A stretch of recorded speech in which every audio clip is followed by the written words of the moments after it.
हरे Krishna everyone, स्वागत है आप सभी का हमारे यूट्यूब चैनल एनसीए क्लासेस में। और आज हम बात करने वाले हैं क्लास 10 साइंस एनसीईआरटी के चैप्टर नंबर 11 इलेक्ट्रिसिटी के बारे में। और आज का अपना लेक्चर नंबर 3 रहेगा। दो लेक्चर अपन ने ऑलरेडी कंप्लीट कर लिए हैं, जिसमें अपन ने 3 से 4 टॉपिक कवर कर लिए थे। आज का अपना टॉपिक रहेगा बेटा, इससे पहले अपन ने डिस्कस किया था अबाउट ओम्स लॉ। और ओम्स लॉ में हमने देखा था कि कांस्टेंट आया था जिसे हम बोलते हैं रेजिस्टेंस आर, तो उसी के बारे में आज हम बात करने वाले हैं। ठीक है, तो आज का टॉपिक हमारा रहेगा रेजिस्टेंस क्या होता है और ये किन चीजों पे डिपेंड करता है। So what is resistance. देखो, रेजिस्टेंस वर्ड का क्या मतलब है, ये है क्या रेजिस्टेंस। तो बेटा करंट किस में फ्लो होता है, कंडक्टर में, है ना। तो कोई भी कंडक्टर हो, वो उसके अंदर एक प्रॉपर्टी होती है, किसी भी कंडक्टर के अंदर एक प्रॉपर्टी होती है। प्रॉपर्टी क्या होती है, वो करंट के फ्लो को अपोज करती है। तो जो प्रॉपर्टी करंट के फ्लो को अपोज करती है, मतलब जो फ्लो ऑफ चार्जेस को रोकती है, उसी को बेटा अपन रेजिस्टेंस बोलते हैं। तो रेजिस्टेंस का क्या मतलब है भाई, रेजिस्टेंस का मतलब है अपोजिशन। ठीक है, अपोजिशन ऑफ करंट। तो बेटा हर कंडक्टर एक प्रॉपर्टी कंटेन करता है, दैट इज कि उसके अंदर जब करंट का फ्लो होगा तो वो उसको अपोज करेगा, और इसी को अपन बेटा रेजिस्टेंस बोलते हैं। ठीक है, अब ये 3 to 4 फैक्टर्स पे डिपेंड करता है। ठीक है, तो सारे फैक्टर्स अपन 1 by 1 यहाँ पे डिस्कस करेंगे। सबसे पहला, रेजिस्टेंस लेंथ ऑफ कंडक्टर पे डिपेंड करता है। लेंथ ऑफ कंडक्टर पे डिपेंड करता है। ठीक है, कैसे करता है अभी समझेंगे। दूसरा, एरिया पे डिपेंड करता है, area of conductor. Area of conductor, इसको क्रॉस सेक्शन एरिया ही बोलते हैं अपन, जिसको आप सिंपली मोटाई समझ सकते हैं। ठीक है, मोटाई। दूसरा ये हो गया। तीसरा अपना बेटा टेम्परेचर पे डिपेंड करता है, टेम्परेचर पे डिपेंड करता है। और लास्ट मटेरियल पे डिपेंड करता है। ठीक है, तो 4 चीज़ों पे अपना रेजिस्टेंस डिपेंड करता है, और ये सारे अपन 1 by 1 डिस्कस करने वाले हैं। ठीक है, सो रेजिस्टेंस का क्या मतलब है भाई। सबसे पहली बात, रेजिस्टेंस क्या होता है, property of conductor which oppose, तो जो हमारे करंट के फ्लो को अपोज करेगी, उस प्रॉपर्टी को अपन क्या बोलेंगे बेटा, रेजिस्टेंस बोलेंगे। ठीक है, बात समझ में आ गई क्या। Now resistance depends on 4 factors. Important है, आपसे पूछा जाता है एग्जाम में कि रेजिस्टेंस किन फैक्टर्स पर डिपेंड करता है। अगर 1 पूछे तो 1 लिख देना, 2 पूछे तो 2 लिख देना, 3 पूछे तो 3 लिख देना, जितने पूछेगा उतने फैक्टर्स आप लिख सकते हो। ठीक है, तो यहाँ पे मेरे पास 4 फैक्टर्स है। पहला, लेंथ ऑफ कंडक्टर। तो बेटा लेंथ ऑफ कंडक्टर का क्या मतलब है, मतलब तार की लंबाई। ठीक है, तो लेंथ ऑफ कंडक्टर का मतलब है यहाँ पे हमारे पास जो कंडक्टर होगा जिसमें से करंट फ्लो होने वाला है, उसकी लेंथ कितनी है। तो जितनी ज्यादा लेंथ होगी उतना ही ज्यादा उसका रेजिस्टेंस होगा। बात समझो कैसे, बहुत ध्यान से देखेंगे मैं क्या समझाने वाला हूं, बहुत ही ध्यान से देखेंगे। हमारे पास क्या है भाई, हमारे पास क्या है, 2 वायर ले रहे हैं अपन। ठीक है बेटा, 2 वायर ले रहे हैं।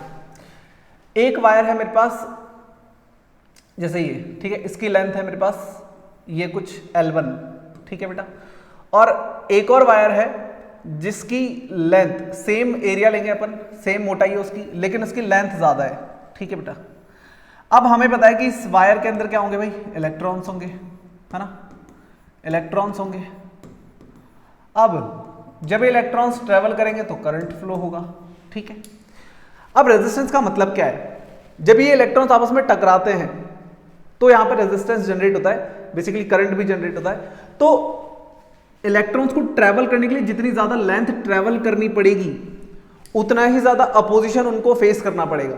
भाई एक तो मान लो इतनी सी रोड है, ठीक है, एक तो रोड है ये, ठीक है, आपको यहां से यहां जाना है इस रोड पे। तो आप, क्योंकि आप लेंथ कम कवर कर रहे हो, तो इस रोड पे आने वाले जो बोल सकते हो जो बीच बीच में आपको रोकेंगे, कोई भी चीज जो होगी वो आपको कम फेस करनी पड़ेगी, है ना। और ये रोड ज्यादा लंबी है ना, इसकी लेंथ ज्यादा है। तो जब आप इस रोड पे जाओगे और आप यहां पहुंचोगे तो आपको ज्यादा डिस्टेंस ट्रेवल करनी पड़ रही है, तो यहां पे रोकने वाले जो ऑब्स्टिकल्स होंगे वो आपको ज्यादा मिलेंगे। ठीक है, तो बेसिक सी बात है, जितना लेंथ बढ़ाओगे उतना रेजिस्टेंस बढ़ेगा। रेजिस्टेंस को अपन R से शो करते हैं। तो बेटा रेजिस्टेंस और लेंथ के बीच में क्या होता है, डायरेक्ट प्रोपोर्शन का रिलेशन होता है। क्या मतलब है इसका, मैंने आपको समझाया था लास्ट लेक्चर में, अगर लेंथ बढ़ाओगे तो रेजिस्टेंस बढ़ेगा, अगर लेंथ कम करोगे तो रेजिस्टेंस कम हो जाएगा। ठीक है, डायरेक्टली प्रोपोर्शन का ये मतलब होता है। मैंने आपको लास्ट लेक्चर में बहुत अच्छे से एक एग्जांपल देके समझाया था। ठीक है, टैप वाला, सो यहाँ पे हमारे पास क्या है, लेंथ ऑफ कंडक्टर का क्या मतलब है भाई, लेंथ ऑफ कंडक्टर का मतलब है resistance of a conductor is directly proportional, कैसे होता है बेटा, डायरेक्टली प्रोपोर्शनल होता है to the length of conductor, किसके, लेंथ ऑफ कंडक्टर के। इस बात को अपन ऐसे राइट डाउन कर लेंगे आर प्रोपोर्शनल एल, और इक्वेशन नंबर इसको डाल देंगे बेटा 1, ठीक है। तो अपने पास इक्वेशन नंबर 1 आ गई कि रेजिस्टेंस लेंथ के डायरेक्टली प्रोपोर्शन है। दूसरा, cross section area of conductor, जिसको अपन सिंपली क्या बोल सकते हैं बेटा, तार की मोटाई कितनी है, ठीक है, तार कितना मोटा है। सो resistance of conductor is inversely proportional, यहां पे हमारे पास जो प्रॉपर्टी है वो कैसी है बेटा, इनवर्सली प्रोपोर्शनल है। इनवर्सली प्रोपोर्शनल का क्या मतलब होता है, अगर एक क्वांटिटी को बढ़ाओगे तो दूसरी कम हो जाएगी, और अगर एक को कम करोगे तो दूसरी बढ़ जाएगी, इसको बोलते हैं इनवर्सली प्रोपोर्शनल, ठीक है। इसका मतलब अब इस चीज को हम ऐसे लिख सकते हैं कि रेजिस्टेंस जो है वो इनवर्सली प्रोपोर्शनल है। तो प्रोपोर्शनल का साइन तो ये रहता है, बस इनवर्स में अपन जो हमारी क्वांटिटी होती है उसको 1 के अपॉन में लिख देते हैं। सो 1 अपॉन एरिया, इसका क्या मतलब है, आर एरिया के इनवर्सली प्रोपोर्शनल है। इसका मतलब है कि बेटा अगर मैं रेजिस्टेंस बढ़ाऊंगा तो एरिया कम हो जाएगा, या फिर एरिया कम करूंगा तो रेजिस्टेंस बढ़ जाएगा, और अगर एरिया ज्यादा करूंगा तो रेजिस्टेंस कम हो जाएगा। भाई बेसिक सी बात है ना, बात समझो। देखो अब मान लो मैं 2 सेम लंबाई के तार लेता हूं, है ना, लेंथ सेम ले लेता हूं, मान लो अब की बार लेंथ सेम ले लेता हूं, और बस इसकी अब की बार मैंने क्या कर दी, एरिया बढ़ा दिया। तो मुझे बताओ कहां पे इलेक्ट्रॉन्स को ट्रेवल करने में इजी रहेगा, ऑब्वियसली बात है यहां पे। तो जब मैंने एरिया बढ़ाया तो उनके बीच में रेजिस्टेंस क्या हो जाएगा बेटा, रेजिस्टेंस क्या हो जाएगा, कम हो जाएगा। और जब एरिया कम रहेगा तो इलेक्ट्रॉन ज्यादा टकराएंगे, इलेक्ट्रॉन ज्यादा टकराएंगे तो रेजिस्टेंस ज्यादा जनरेट करेंगे, तो यहां पे रेजिस्टेंस बेटा ज्यादा हो जाएगा। तो जब आप एरिया कम कर देते हो तो रेजिस्टेंस बढ़ जाता है, और जब एरिया बढ़ा देते हो तो रेजिस्टेंस कम हो जाता है। इसी को बोलते हैं इनवर्सली प्रोपोर्शनल रिलेशन, ठीक है। सो यहाँ पे एरिया के अपने पास इनवर्सली प्रोपोर्शनल होता है, जिसमें अगर आप तार की मोटाई बढ़ाओगे तो रेजिस्टेंस कम हो जाएगा, और अगर एरिया कम करोगे मतलब तार की मोटाई कम करोगे तो रेजिस्टेंस बढ़ जाएगा, ठीक है। यहाँ से अपने पास आ जाती है second equation, this is second equation, R proportional 1 upon A, या बोल सकते हो R inversely proportional to A, ठीक है। नाउ थर्ड प्रॉपर्टी बेटा अपने पास material of a conductor. Material का क्या मतलब है भाई, अब कंडक्टर जो है मतलब वायर, ठीक है, कंडक्टर मतलब वायर, जैसे करंट फ्लो होने वाला है, तो वायर सारे एक ही टाइप के तो होते नहीं है, वायर सारे एक ही टाइप के तो होते नहीं है। वायर तो जैसे कॉपर का भी हो सकता है, सिल्वर का भी हो सकता है, गोल्ड का भी हो सकता है, ठीक है, एल्यूमिनियम का भी हो सकता है, आयरन का भी हो सकता है। तो यही मतलब है, मटेरियल चेंज होते ही रेजिस्टेंस बदल जाएगा। कॉपर वायर का रेजिस्टेंस अलग होगा, एल्यूमिनियम वायर का रेजिस्टेंस अलग होगा, ठीक है, गोल्ड वायर का रेजिस्टेंस अलग होगा, सिल्वर वायर का रेजिस्टेंस अलग होगा। तो जैसे ही मटेरियल चेंज करते हो वैसे ही बेटा आपका रेजिस्टेंस बदल जाता है, ठीक है। So different wires have different resistance, तो अलग अलग वायर्स का रेजिस्टेंस अलग अलग होने वाला है। देन टेम्परेचर ऑफ कंडक्टर, तो बेटा अपना जो टेम्परेचर होता है, जो अपना रेजिस्टेंस होता है, वो टेम्परेचर के डायरेक्टली प्रोपोर्शनल होता है। अगर टेम्परेचर बढ़ाओगे तो रेजिस्टेंस बढ़ जाएगा, ठीक है, और अगर टेम्परेचर कम करोगे तो रेजिस्टेंस कम हो जाएगा। अगर कंडक्टर का टेम्परेचर बढ़ेगा तो रेजिस्टेंस बढ़ेगा, ठीक है, तो फिर वहां पे करंट फ्लो होने में ज्यादा पोजीशन होगा, और अगर टेम्परेचर कम रहेगा तो रेजिस्टेंस कम रहेगा, ठीक है। तो डायरेक्टली प्रोपोर्शनल का रिलेशन अपने पास यहाँ पे, तो ये 4 आपको याद रखना है। अब हमने अभी अभी क्या डिस्कस किया कि जो रेजिस्टेंस है, ठीक है, अब जो पढ़ेंगे वो बहुत ध्यान से देखेंगे। यहाँ पे हम एक फॉर्मूला ड्राइव करने वाले हैं, बहुत ही इंपॉर्टेंट है, बहुत ध्यान से देखेंगे। हमने बोला सबसे पहली बात कि सर रेजिस्टेंस लेंथ के डायरेक्टली प्रोपोर्शनल होता है, मतलब अगर लेंथ बढ़ाओगे तो एरिया बढ़ेगा, लेंथ कम करोगे तो रेजिस्टेंस कम हो जाएगा। इसको हमने डाला इक्वेशन नंबर 1, ठीक है। देन रेजिस्टेंस इनवर्सली प्रोपोर्शनल होता है, मतलब 1 अपॉन ए आ जाएगा किसके, एरिया के। ये हो गई अपनी सेकंड इक्वेशन। तो from equation number 1 and 2, from equation number 1 and 2 अगर मैं इन दोनों इक्वेशन को कंबाइन कर दूं तो मेरे पास आएगा बेटा आर प्रोपोर्शनल, ठीक है, राइट हैंड साइड ये सेम रहेगा अपने पास, ये आ जाएगा एल अपॉन ए, ये एल इस 1 से मल्टीप्लाई हो जाएगा तो ये आ जाएगा एल अपॉन ए, ठीक है।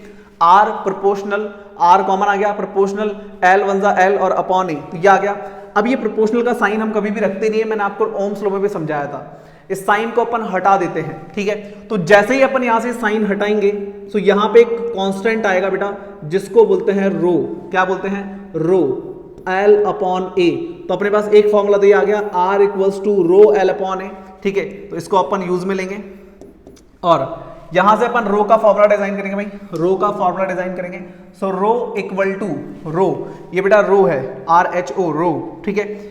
अब मुझे इसकी वैल्यू निकालनी है, तो ये डिवाइड से इधर मल्टीप्लाई में आ जाएगा R के साथ, तो ये जाएगा RA, और L इसके साथ मल्टीप्लाई में है, रो L इसके साथ मल्टीप्लाई में, मल्टीप्लाई वाला डिवाइड में जाता है, तो ये डिवाइड में आ जाएगा इसके नीचे। सो ये अपने पास बन गया R का रो का फॉर्मूला RA अपॉन L, और बहुत ही इंपॉर्टेंट फॉर्मूला है जिससे अपन न्यूमेरिकल्स सॉल्व करेंगे, ठीक है। नाउ तो ये जो रो हमारे पास आया है, ये जो रो हमारे पास आया है, ये क्या है? ये है बेटा रेजिस्टिविटी, इसको बोलते हैं रेजिस्टिविटी, इलेक्ट्रिक रेजिस्टिविटी, ठीक है। या तो आप इसको रेजिस्टिविटी बोलोगे, या फिर इसका दूसरा नाम अपने पास होता है बेटा और इसका दूसरा नाम होता है अपने पास स्पेसिफिक रेजिस्टेंस, स्पेसिफिक रेजिस्टेंस, ठीक है। तो ये रेजिस्टेंस से ही जनरेट हुआ है, तो इसका दूसरा नाम है अपने पास स्पेसिफिक रेजिस्टेंस, या आप इसको आप रेजिस्टिविटी भी बोल सकते हो, इलेक्ट्रिकल रेजिस्टिविटी भी बोल सकते हो, ठीक है। सो ये था बेटा अपने पास रो, इसको क्या बोलते हैं? रो। ये क्या है बेटा अपना? रो, RHO रो, ठीक है, ये रो है अपना। नाउ नेक्स्ट क्या है भाई, देखते हैं एक बार। हाँ, तो रेजिस्टिविटी क्या है अपने पास एक नई चीज आ गई, फॉर्मूला अपन ने देख लिया, rho equals to RA upon L, ठीक है। फॉर्मूला अपन ने देखा rho equals to RA upon L, है ना, ये फॉर्मूला अपने पास अभी भी आया है। तो ये जो रो है इसको अपन क्या बोलते हैं? रेजिस्टिविटी, या फिर अपन इसको क्या बोलते हैं? स्पेसिफिक रेजिस्टेंस, है ना, या तो इलेक्ट्रिक रेजिस्टिविटी या स्पेसिफिक रेजिस्टेंस। अब ये है क्या, ठीक है, तो इसके बारे में भी अपन बात करते हैं। एक बार आप पहले यहां तक सारी चीजें राइट डाउन करो 1 बाय 1, ठीक है, ये सारी चीजें राइट डाउन करो। चलो, तो अब बात करते हैं आगे हम रेजिस्टिविटी के बारे में। तो सबसे पहली बात तो देखो, अपन इसकी एक यूनिट की बात करते हैं, ठीक है। तो जब भी अपन कोई चीज नया फॉर्मूला डिजाइन करते हैं, इस चैप्टर में आपने देखा होगा, हम वहां पे जितनी भी क्वांटिटीज आ रही है उन सबकी SI यूनिट लिखते हैं। क्या लिखते हैं बेटा? SI यूनिट लिखते हैं। तो R की SI यूनिट हमें पहले से पता है, दैट इज ओम, अपन ने बात कर ली थी। एरिया की SI यूनिट अपने पास होती है मीटर स्क्वायर, और लेंथ के अपने पास मीटर, है ना। तो अपन यहाँ पे निकाल रहे हैं बेटा क्या? SI यूनिट ऑफ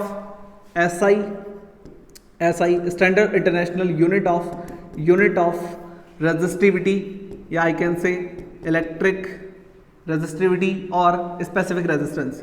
तो रेजिस्टिविटी, ठीक है, इसकी अपन SI यूनिट निकाल रहे हैं। तो SI यूनिट क्या होती है भाई? इसकी SI यूनिट क्या होती है? देखो कैसे बनाएंगे, अपन ड्रॉ करेंगे इसको इसकी हेल्प से। ये अपना इसका फॉर्मूला है RA अपॉन L। तो rho equals to RA upon L। R क्या है बेटा? रेजिस्टेंस है। इसकी SI यूनिट अपन ने ऑलरेडी पढ़ ली, दैट इज ओम, इसकी SI यूनिट ओम, ठीक है, ओम। देन एरिया किस में मेजर करेंगे बेटा? मीटर स्क्वायर में। एरिया किस में मेजर करेंगे? मीटर स्क्वायर में, ठीक है। अपॉन में लेंथ को किस में मेजर करते हैं बेटा? मीटर में। लेंथ को मीटर में मेजर करते हैं। तो 1 मीटर से 1 मीटर कट हो जाएगा, तो अपने पास यहां बचेगा बेटा ओम मीटर। क्या बचेगा? ओम मीटर। तो यही अपने पास बेटा इसकी SI यूनिट है, दैट इज ओम, ये अपना सिंबल होता है, एंड मीटर। और बहुत ही इंपॉर्टेंट यूनिट है जो आपसे एग्जाम में डायरेक्टली पूछी जाती है कि इलेक्ट्रिकल रेजिस्टिविटी की SI यूनिट क्या होगी, या फिर स्पेसिफिक रेजिस्टेंस की SI यूनिट क्या होगी। अब नाउ बात करते हैं इसके बारे में और डिटेल में कि ये होता क्या है, ठीक है। देखो बात सुनो, तो हमारे पास फॉर्मूला आया rho equals to RA upon L। तो इसी फॉर्मूले की हेल्प से बेटा अपन इस रेजिस्टिविटी की डेफिनेशन डिफाइन करेंगे, है ना, इसको डिफाइन करेंगे, इसकी डेफिनेशन लेके आएंगे। कैसे आएगी? देखो, हमारे पास ये फॉर्मूला है rho equals to RA upon L, ठीक है। हमारे पास फॉर्मूला है rho equals to RA upon L। तो बहुत ध्यान से देखिएगा, अब मैं क्या बताने जा रहा हूं।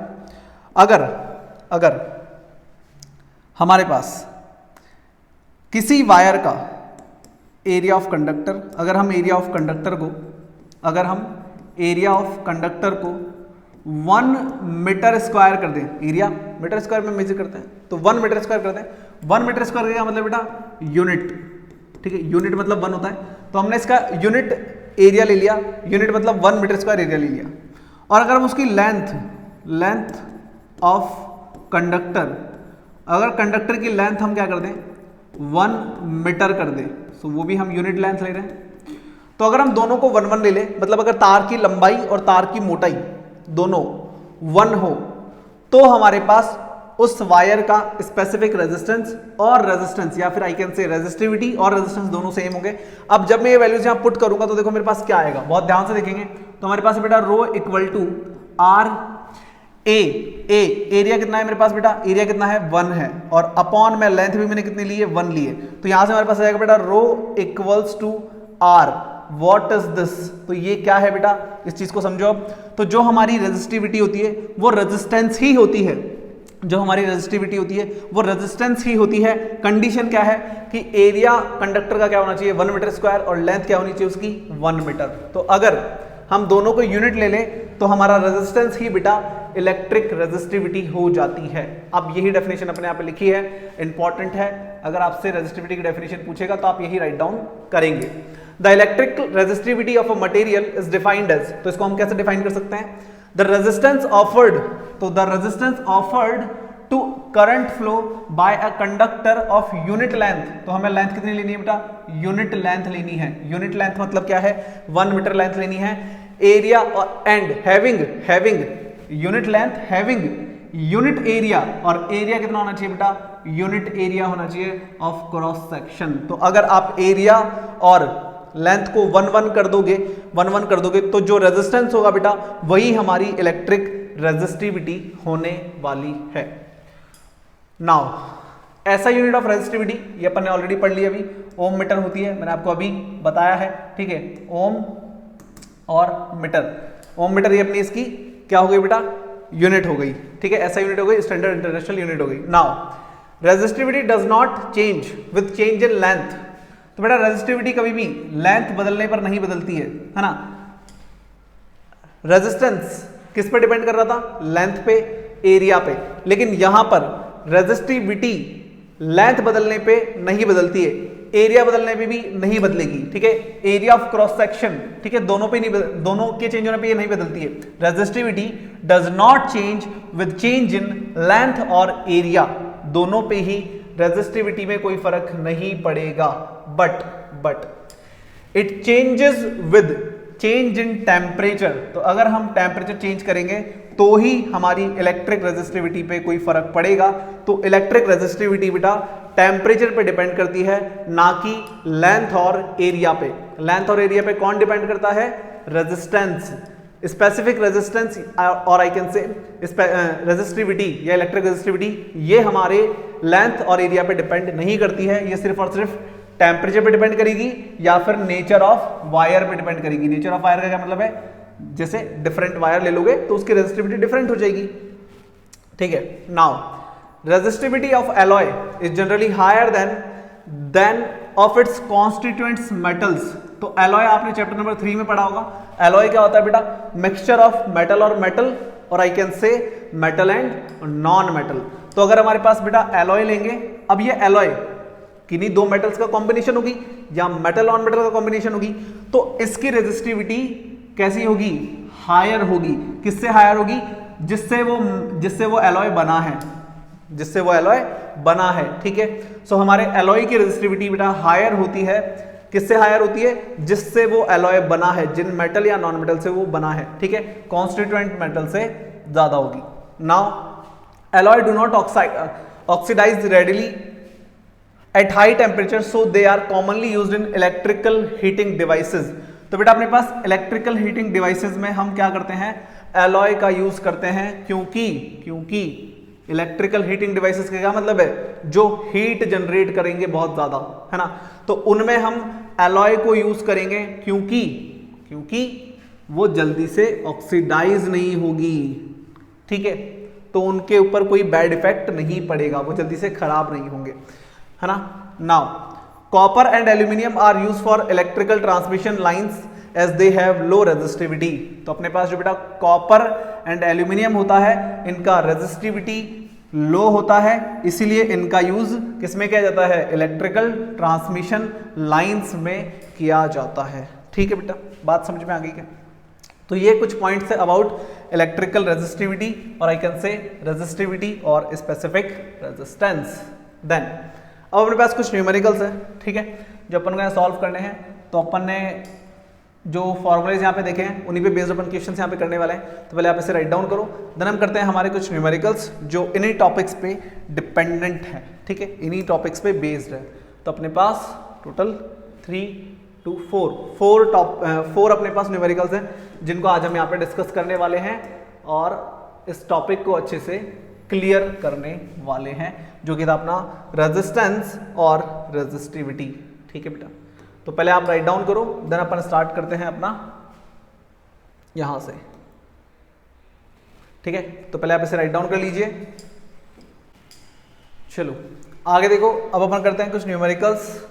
तो सबसे पहले अपने पास how much current will an electric bulb, how much current, तो हमसे क्या पूछ रहा है बेटा, हमसे क्या पूछ रहा है, हाउ मच करंट। करंट को अपन कैसे शो करते हैं भाई, करंट को अपन आई से शो करते हैं, ठीक है, आई से शो करते हैं। So how much current will an electric bulb drawn from 220 volt, so voltage देखा है अपन को 220 वोल्ट, ठीक है। Source if the resistance of the bulb of filament is 1200 ओम, तो रेजिस्टेंस देखा है अपन को 1200 ओम, ठीक है, रेजिस्टेंस दे रखा है अपन को 1200 ओम। आप यूनिट्स देख के ही पहचान जाओगे कि आपको क्या चीज दे रखी है। तो वोल्ट किसकी यूनिट दी है, पोटेंशियल डिफरेंस की, मतलब V की। ओम किसकी होती है, रेजिस्टेंस की। तो हमने ये R की वैल्यू ले ली। हमें पूछ क्या रहा है, करंट, करंट पूछ रहा है। करंट को हम I से रिप्रेजेंट करते हैं, आपने इस चैप्टर में पढ़ा होगा, है ना। सो अपने पास इन तीनों के बीच में कौन सा रिलेशन होता है बेटा, ओम्स लॉ। कौन सा होता है, ओम्स लॉ। तो V = IR, ये अपना फॉर्मूला है ओम्स लॉ का, ठीक है, ओम्स लॉ का फॉर्मूला है बेटा अपना, जो अपने ड्राइव किया था in last lecture. Now so V = बेटा अपना 220, देन I हमें फाइंड आउट करना है और R है अपना 1200। सो ये मल्टीप्लाई से डिवाइड में चला जाएगा। सो I = हो जाएगा बेटा 200/1200, ठीक है। सो ये यहाँ से कट हो गया अपना। सो यहाँ पे आ जाएगा अपने पास 2/12, इसको कट कर लेंगे अपन, 2 1 2 2 6 12। सो अपने पास आ रहा है बेटा I = 1/6, और अगर मैं इसको कैलकुलेट करता हूँ, सो 1 में इसका डिवाइड कर लो, सो आएगा 0 पॉइंट, सो ये 10 हो जाएगा, 6 1 6, 6 1 6। तो यहाँ पे बचेगा बेटा अपने पास 4 लगा के 0 लगाएंगे, 4 6 6 36, 6 6 36, देन वापस बचेगा अपने पास 40 में से 36 4 बचेगा। तो ये ऐसे चलता जाएगा 6 6 6 6, ठीक है। तो ये जाएगा 6 7। सो ये अपने पास आ गया एम्पियर। सो अपने पास आई का वैल्यू आ गया बेटा 0.167 एम्पियर, ठीक है, 0.167 एम्पियर। सो ये बेटा अपना आंसर है, ठीक है। या आप इसको यहाँ पे 1/6 एम्पियर पे छोड़ सकते हो और चाहो तो पॉइंट में वैल्यू निकाल सकते हो। तो ये तो अपना फर्स्ट का आंसर। नाउ इसी में सेकंड पार्ट है बेटा अपने पास, ठीक है। तो इन्हीं फॉर्मूले पे बेस्ड अपन क्वेश्चंस कर रहे हैं। How much current will an electric heater, so अपने पास आई निकालना है अगेन वही, how much current 220 volt, so potential difference देखा है बेटा 220 volt. Then if the resistance of the heater coil is 100, so resistance देखा है बेटा अपन को 100 ओम, ठीक है। तो सेम फॉर्मूला V = IR, ठीक है, I = हो जाएगा V/R, I = V/R हो जाएगा। सो I निकालना है अपन को, V की वैल्यू है बेटा 220 और रेजिस्टेंस कितना है बस 100 है, रेजिस्टेंस कितना है 100 है। तो यहाँ से 0 से 0 कैंसिल हो जाएगा, तो अपने पास बचेगा 22/10, 22/10। तो 10 नीचे है तो पॉइंट लगा लो, तो ये जाएगा 2.2 एम्पियर, ठीक है। ये अपना आंसर, ठीक है बेटा। तो इसे आप राइट डाउन करेंगे। चलो देखते हैं अपना नेक्स्ट न्यूमेरिकल जो है अपने पास, the potential difference between the terminals of an electric heater is 60 volt. तो बेटा हमें वोल्टेज दे रखा है 60 volt, then when it draws a current of 4 ampere, तो अपने पास करंट है बेटा यहाँ पे 4 ampere from the source, what current will heater, तो व्हाट करंट विल हीटर है, ये क्या दे दिया इसने, फिर ये क्या है, it draws a 4 ampere current. अच्छा, what current will the heater drawn if the potential difference is increased. अच्छा, तो करंट कितना हो जाएगा अगर हम potential difference is increased to 120 volt, तो V2 दे रखा है अपन को ये 120 वोल्ट। तो ये भाई अपन को यहाँ पे V1 और ये I1, तो ये कुछ इस टाइप से अपन को दे रखा है, ठीक है। सो ये ले लेंगे अपन I2 और V2। तो देखो यहाँ पे अपन को क्या बोल रहा है, जब 60 वोल्ट का पोटेंशियल डिफरेंस है तो करंट हो रहा है 4 एम्पियर फ्लो। जैसे ही वोल्टेज बढ़ाओगे तो अपन ने क्या पढ़ा था भाई, अपन ने पढ़ा था वोल्टेज जो होता है वो करंट के डायरेक्टली प्रोपोर्शनल होता है। ठीक है, ये ओम्स लॉ था अपना कि अगर V बढ़ेगा तो I भी बढ़ेगा। तो सेम चीज हो रही है, V बढ़ा रहा है, V की वैल्यू 60 से 120 कर दी तो करंट की वैल्यू भी क्या होगी बेटा, बढ़ेगी। ठीक है, सो इस रिलेशन को अपन क्या बोलते हैं बेटा, ओम्स लॉ। और यहां से अपने पास फॉर्मूला होता है IR। ठीक है, आपने पढ़ा ये चैप्टर मुझसे तो आपको आता होगा ये। सो अपने पास यहां से आ जाएगा बेटा V इक्वल टू IR। ठीक है, नाउ ये जो R है, क्योंकि अपने पास मटेरियल या बोल सकते हो कि जो अपने पास अपन जो यूज कर रहे हैं यहाँ पे हीटर वो एक ही है, तो यहाँ पे उसका रेजिस्टेंस बेटा सेम होगा। Resistance is a constant. ये क्या होता है, R क्या होता है, R मतलब ये अपने पास होता है कांस्टेंट, है ना। तो इसकी वैल्यू तो सेम रहेगी, इसकी वैल्यू तो सेम रहेगी। तो अपन यहां से R की वैल्यू निकाल के इस वाले फॉर्मूले में यूज कर लेंगे इधर। तो अपन यहां पे ले लेंगे V1 और I1। ठीक है, तो यहां से V1 की वैल्यू हो जाएगी बेटा 60 इक्वल्स टू R की वैल्यू, I की वैल्यू अपने पास 4 और R एज इट इज छोड़ दो, ये नीचे चला जाएगा तो R इक्वल टू जाएगा 60/4। तो R की वैल्यू आ जाएगी बेटा यहाँ पे 30/2 मतलब 15। ठीक है, 15 ओम। तो बेटा अपने पास यहाँ पे जो रेजिस्टेंस है इसका वो है 15 ओम। ठीक है, इस रेजिस्टेंस को हम यूज करेंगे इधर की तरफ। अब I2 और V2 तो फॉर्मूला तो वही रहेगा, V इक्वल टू IR। भाई ओम्स लॉ का फॉर्मूला तो वही रहेगा, V इक्वल टू IR। लेकिन अपन क्या कर रहे हैं, वोल्टेज बढ़ा रहे हैं तो वोल्टेज को कर देंगे V2 तो करंट भी बढ़ेगा, तो करंट चेंज हो जाएगा, that is I2। So V2 अपन को दे रखा है बेटा 120, I2 हमें फाइंड करना है और R की वैल्यू हम यहां से ले लेंगे, दैट इज 15। ठीक है, वो अपना प्रोपोर्शनल कांस्टेंट है तो कांस्टेंट तो सेम रहेगा ना, चाहे इधर लो चाहे उधर लो, तो R की वैल्यू इधर और इधर सेम रहेगी। सो नाउ ये नीचे चला जाएगा, सो I2 इक्वल टू जाएगा बेटा अपने पास 120/15। सो यहां से इसको सॉल्व कर लेंगे।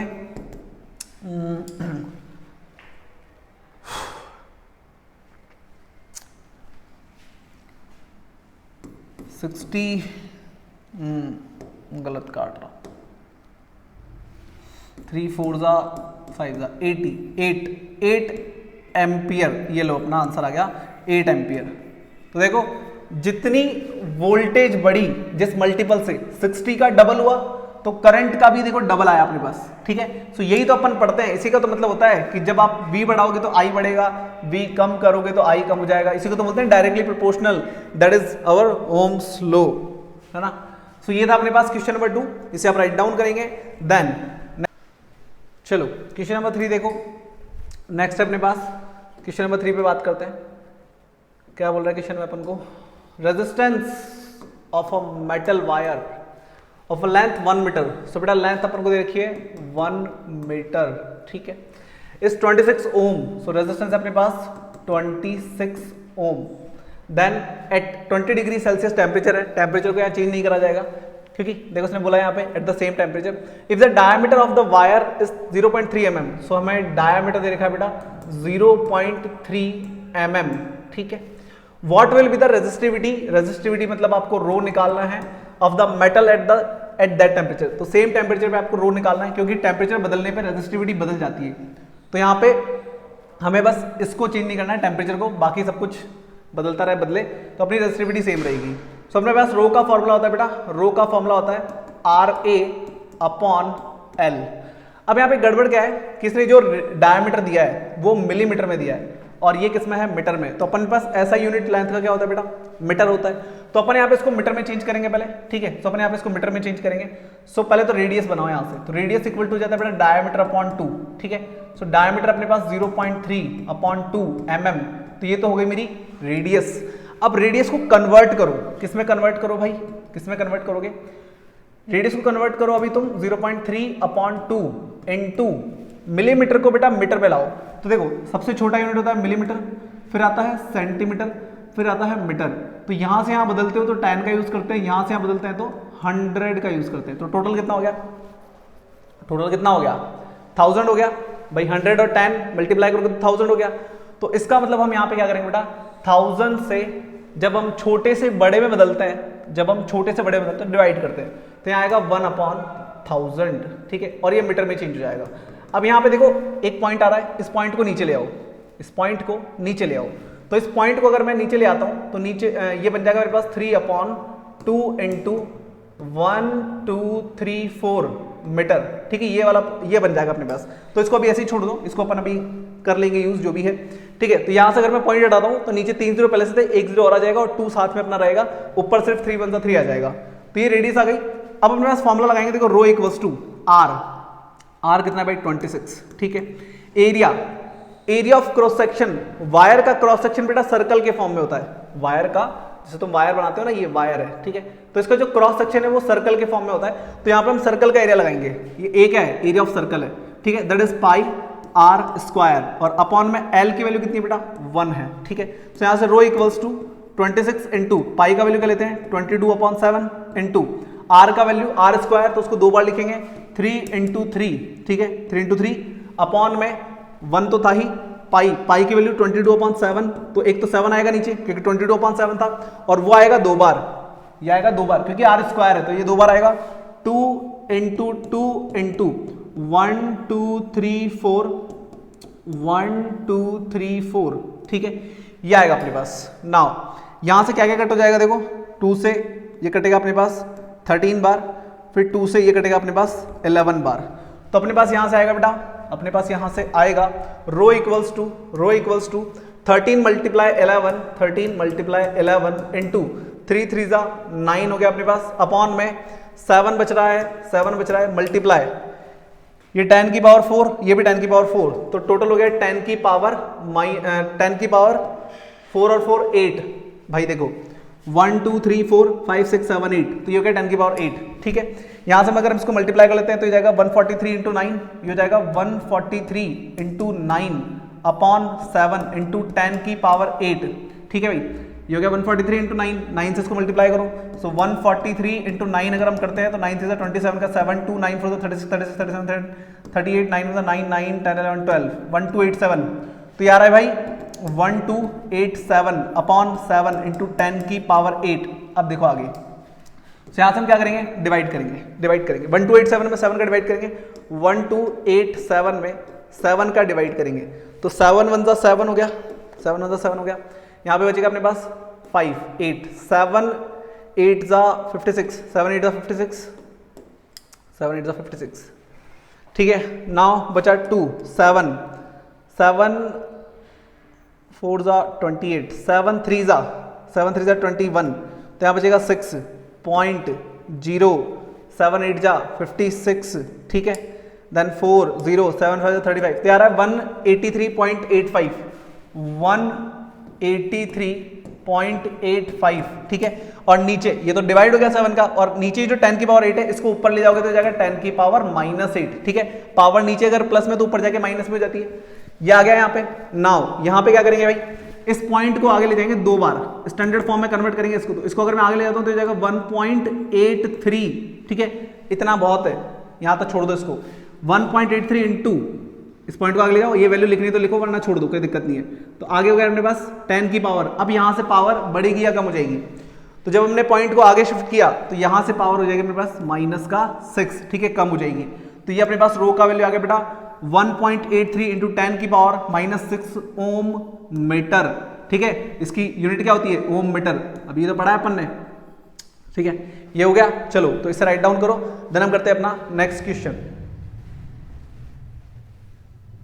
ये बहुत ही प्यारा सवाल है और बहुत ही इंपॉर्टेंट है, ठीक है। देखो क्वेश्चन क्या है, a wire of given material having length L, तो अपने पास क्या है भाई, देखो a wire of given material having length L, तो अपने पास यहाँ पे L1 इक्वल टू दे रखा बेटा L, ठीक है, and area of cross section A1, area of cross section है A, ठीक है, हैज अ रेजिस्टेंस ऑफ 4 ओम, तो इसका रेजिस्टेंस बेटा अपने पास है R1, ये है बेटा 4 ओम, ठीक है। What would be the resistance of another wire, तो दूसरे वायर का रेजिस्टेंस क्या होगा, ये हमसे R2 पूछ रहा है। Another wire of the same material having length L/2, तो उसकी लेंथ, सेम मटेरियल का वायर लेना है जिसकी लेंथ इसकी आधी है, L/2 है, और एरिया डबल है, एरिया कितना है बेटा 2A, ठीक है। तो अपने पास मटेरियल सेम है दोनों केस में, ठीक है, मटेरियल सेम है, लेकिन अपन जब लेंथ और एरिया चेंज करते हैं तो रेजिस्टेंस बदल जाता है, इसलिए यहाँ पर रेजिस्टेंस बदलेगा। और मटेरियल सेम होता है तो आपका जो रेजिस्टिविटी होता है, रेजिस्टिविटी रेजिस्टिविटी वो क्या होता है बेटा, सेम होता है। ठीक है, तो यहां पे अपन रेजिस्टिविटी का फॉर्मूला लगाएंगे भाई दोनों के लिए अलग अलग, दोनों केस के लिए। So rho equals to R1A1 upon L, तो ये तो फॉर्मूला होता है अपना RA अपॉन एल, तो 1 1 1 लगा लो एक बार फर्स्ट कंडीशन के लिए और फिर एक बार 2 2 2 लगा लो। ठीक है, rho equals to R2A2 upon L2, ऐसे दो कंडीशन है ना, एक कंडीशन ये एक कंडीशन ये, तो दोनों वायर के लिए अलग अलग, क्योंकि मटेरियल सेम है तो रो की वैल्यू में रो वन रो टू मत लगा देना, रो सेम रहेगा, क्योंकि मटेरियल सेम है तो रेजिस्टिविटी सेम ही रहेगी यहाँ पे, बस रेजिस्टेंस वगैरह ये सब बदलेंगे। सो रो इक्वल टू अपने पास क्या आ जाएगा बेटा, यहाँ से देखो R1 कितना है भाई, R1 है 4 इंटू A1 कितना है अपने पास, A है, A1 A है, L1 कितना है भाई, L है। ठीक है, सो यहाँ से मैं बोल सकता हूँ कि रो का वैल्यू है मेरे पास 4A अपॉन एल, क्या मैं ये बोल सकता हूँ, रो का वैल्यू है 4A अपॉन एल। ठीक है, इस रो के वैल्यू को मैं यूज करूंगा आगे, इसको डाल दो इक्वेशन नंबर 1, इसको हम इधर यूज करेंगे। तो यहाँ पे रो दिख रहा है क्या आपको, तो रो की वैल्यू आप यहाँ पे रख दो, ये जो रो है इसकी जगह आप वैल्यू पुट कर दो 4A upon L equals to एक काम करते हैं इसको अलग पहन सकते हैं, थोड़ा ज्यादा अच्छे समझ में आ जाएगा तुमको। देखो तो अपन क्या करेंगे, अब इस रो की वैल्यू को इधर पुट करेंगे, तो अपने पास रो में अपन वैल्यू पुट करेंगे 4A अपॉन एल। R2 कितना है भाई, R2 तो फाइंड करना है अपन को, R2 फाइंड करना है। A2 कितना है, A2 है 2A और L2 कितना है भाई, L2 है L/2, तो L जो बाई 2 अपॉन में 2 होगा ना वो ऊपर पहुंच जाएगा, तो देखो यहां से हो गया 2 2 4, यहां से हो गया 2 2 4, तो 2 2 4 तो 4 गायब। ठीक है, L से L गायब और A से A गायब, तो भाई यहाँ कुछ नहीं बचा, इधर तो बचा 1 और इधर बचा R2। सो R2 का वैल्यू है बेटा मेरा 1 ओम। ठीक है, यही मेरा आंसर है। ठीक है, बाकी सब यहाँ पे कट हो जाएगा। ठीक है, वापस देखो 2 2 4, 4 से 4 कट गया, A से A कट गया, L से L कट गया, सब कट गया, क्या बचा, इधर 1 और इधर R2। ठीक है, सो R2 की वैल्यू आ गया 1 ओम। तो इस टाइप से अपन ने यहाँ पे कुछ क्वेश्चन सॉल्व किए, बहुत इंपॉर्टेंट है, यहाँ पे आपको वैल्यूज बदल के मिल सकती है लेकिन पैटर्न सेम रहेगा क्वेश्चन करने का। सो आज अपन ने बात करी बेटा अबाउट रेजिस्टेंस, वो किस पर डिपेंड करता है, एंड देन अपन ने बात करी रेजिस्टिविटी की या फिर स्पेसिफिक रेजिस्टेंस की, और उस पर बेस्ड अपन ने कुछ एग्जांपल्स यहाँ पे किए। सो आज के लेक्चर में इतना ही पढ़ेंगे, मिलते हैं आपसे नेक्स्ट लेक्चर में और बात करेंगे एक नए टॉपिक की, that is combination of resistance, कि अपन कैसे रेजिस्टेंस को कंबाइन कर सकते हैं और कुछ फॉर्मूला वगैरह ड्राइव करेंगे। तो बहुत इंटरेस्टिंग लेक्चर होने वाला है, मिलते हैं आपसे नेक्स्ट लेक्चर में, bye bye, have a good day.